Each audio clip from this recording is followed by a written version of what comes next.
ఇక్కడ ఈశ్వర పార్వతికి కానీ ఇది కళ్యాణ మంటపం. ఆయన కట్టిస్తున్నాడు విరూపన్న.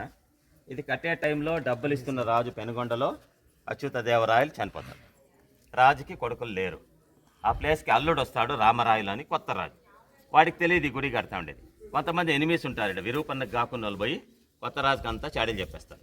రాజా నీ ఖజానా డబ్బంతా వేస్ట్ చేస్తున్నాడు, డబ్బులన్నీ సొంతానికి వాడుకుంటా ఉన్నాడు అని చాడీలు చెప్తానే రాజుకి ఆడ కోపం వస్తుంది. వెంటనే విరూపన్నకి ఈడ్చుకుని వచ్చి 2 కండ్లు పెరికేయండి అని ఆర్డర్ వేసేస్తాడు. ఇటుకు వస్తారు సైనికులు ఈడ్చి బయటికి. అప్పుడు వీడు ఆలోచన చేస్తారు, ఆడపోతే కండ్లు పెరికేస్తాడు రాజు. వాళ్ళు ఎదురుగా పోయి నేనెందుకు అవమానం పొందాలా అని విరూపన్న ఇక్కడే ఆయనే 2 కండ్లు పీకి విసిరి ఆడు గోడకు పడతాడు. ఆ రోజు పడిన కండ్ల గుర్తులు అవి. ఆ రోజు కారణం రక్త మరకలు 1538లో జరిగింది.